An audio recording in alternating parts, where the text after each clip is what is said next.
जिस किसी भी फील्ड में आप हो, उस फील्ड के अंदर सबसे पहले आपने अपना प्रोफाइल डेवलप करना है। नेक्स्ट टॉपिक पे हम लोग आते हैं, पर्सनालिटी डेवलपमेंट है।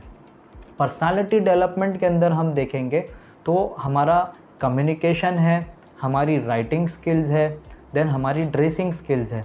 कम्युनिकेशन का एक हमारे लिए एक प्रॉब्लम ये है, अगर हम इंडिया में रहते हैं तो हम अलग अलग रीजनल लैंग्वेजेस बोलते हैं। जैसे गुजरात में है तो गुजराती बोलेगा, महाराष्ट्र में है तो मराठी बोलेगा, ठीक है। अलग अलग जगह पर रहने वाले लोग अपनी रीजनल लैंग्वेजेस बोलते हैं। लेकिन प्रोफेशनल लैंग्वेज जो मार्केट में इस वक्त में कंपनीज़ में कॉरपोरेट्स में चलती है और वो इंग्लिश है। हमारे इंडिया के अंदर और वेस्टर्न कंट्रीज़, यूरोपियन कंट्रीज़ के अंदर इंग्लिश चलती है।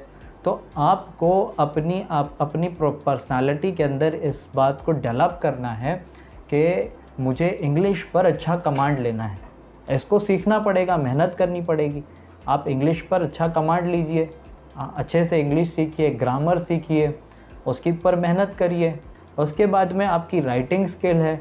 आप जब ईमेल लिखते हो, जब आप किसी कंपनी को अपने बारे में बताते हो, तो बहुत सारे लोगों की जब ईमेल्स आते हैं, बहुत सारे लोगों के जब मुझे मैसेजेस आते हैं, लिंक्डइन पर काफ़ी सारे लोग मुझे मैसेज भेजते हैं, उनकी राइटिंग स्किल्स से समझ में आ जाता है कि बंदे का बैकग्राउंड कैसा है। वो जॉब एप्लीकेशन कर रहा है, बहुत सारे लोग पर्सनल नंबर्स मांगते हैं जॉब एप्लीकेशन के टाइम पर।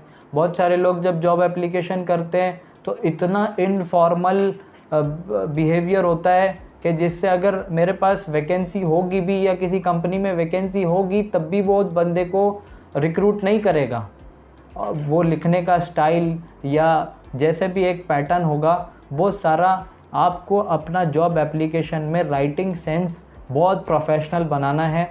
आप अपना एक पूरा फॉर्मेट रेडी करेंगे, एक ड्राफ्ट रेडी करेंगे जिसमें अच्छी लैंग्वेज आप यूज़ करेंगे, अच्छे वर्ड्स यूज़ करेंगे, हाई वोकैबुलरी यूज़ करेंगे। और उस ड्राफ्ट को आपने जब भी किसी को भेजना है तो उस ड्राफ्ट को आप भेजेंगे।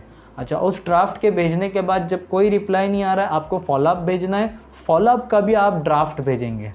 और जितना ज़्यादा हम्बलनेस आप उसके अंदर दिखाएंगे, humbleness does not mean like कि आपने अपना बैकग्राउंड दिखाना है कि सर पेंडेमिक हो गया और मैं तो पूरा बर्बाद हो चुका हूँ, मेरी हालत बड़ी ख़राब हो चुकी है। आपने अपने बैकग्राउंड से सामने वालों को इम्प्रेस नहीं करना है, आपने अपने पर्सनालिटी से इम्प्रेस करना है कि आपने अपने आप को कितना डेवलप किया हुआ है। आपकी खूबियाँ, आपकी जो क्वालिटीज़ इतनी स्ट्रॉन्ग होनी चाहिए और इतनी इम्प्रेसिव होनी चाहिए कि सामने वाला आपको देखकर, आपकी प्रोफाइल, आपके ईमेल्स को देखकर, आपके लेटर को देखकर इम्प्रेस हो जाए और वो आपको इंटरव्यू के लिए बुलाएं। हमारे साथ ऐसा होता है, ये मेरा पर्सनल एक्सपीरियंस है कि जहाँ पर रेज्यूम फॉर्मेटिंग अच्छी होती है, जहाँ पर बंदे की स्किल्स हमको अच्छी समझ में आती है, जिसके अंदर लेटेस्ट स्किल्स है, लेटेस्ट सॉफ्टवेयर, लेटेस्ट टेक्नोलॉजी से अवेयर है, हम उसको जल्दी रिक्रूट करते हैं। क्यों?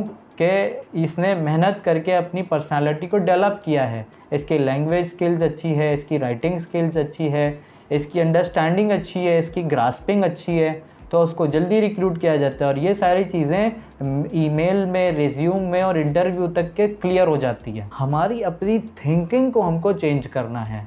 हम जिस एरा में जी रहे हैं, जिस दौर में हम जी रहे हैं, यहाँ पर एक छोटी सी भी चीज़ इंडिया के किसी गांव में होती है, वो वर्ल्ड वाइड फेमस हो जाती है। तो हमको अपने आप को लोकल टू ग्लोबल मूव करना है। हमारी अपनी पर्सनालिटी, हमारी अपनी स्किल्स, हमारे अपने डेवलपमेंट को हमको लोकल सेंस से बाहर निकालना है। जैसे हम एक पर्टिकुलर लोकेलिटी में रहते हैं जहाँ पर 500 फ्रेशर्स हैं जिन्होंने अभी अभी डिग्री की है, या जो अभी स्कूल जा रहे हैं, या जो अभी कॉलेज पढ़ रहे हैं। आप अपने आप को उन लोगों के बीच में जब तक तोलते रहोगे, उन लोगों के बीच में आप सोचते रहोगे, आप कभी उनसे आगे नहीं बढ़ सकते, या आप दुनिया में कभी आगे नहीं बढ़ सकते।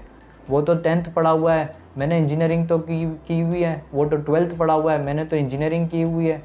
तो आपको अपने लोकल सेंस से बाहर आना है और आपको ग्लोबल सेंस डेवलप करना है कि दुनिया में क्या हो रहा है, दुनिया में क्या रिसर्च हो रही है, दुनिया में क्या एजुकेशन हो रहा है, दुनिया में क्या टेक्नोलॉजीज़ आ रही है। ठीक है।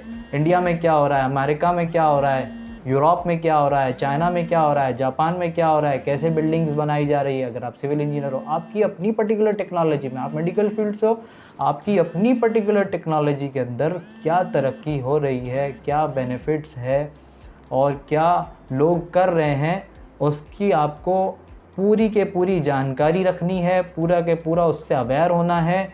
अब हम जब इंटरव्यूज़ लेते हैं तो अवेयरनेस का ये हाल होता है कि हम बेसिक टेप देते हैं, इंच फिट की टेप पढ़ने के लिए देते हैं। वो टेप एक सिविल इंजीनियर बंदा है उसको पढ़ने के लिए नहीं आती है। बेसिक कन्वर्जन्स पूछे जाते हैं, 1 मीटर के अंदर कितने mm होते हैं।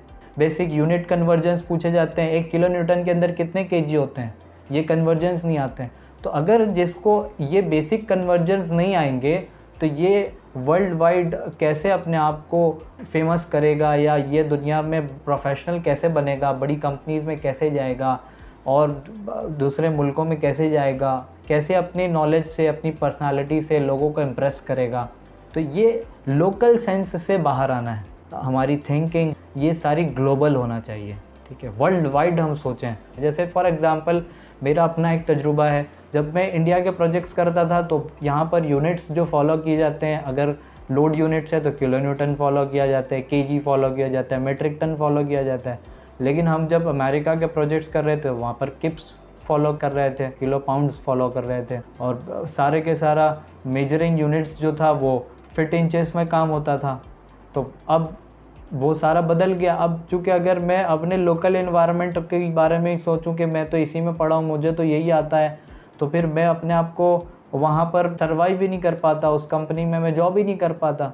तो आपको ये सारी चीज़ें डेवलप करनी है। एक सबसे बड़ा पॉइंट ये है कि आपको एकेडमिक्स को और मार्केट को रिलेट करना है।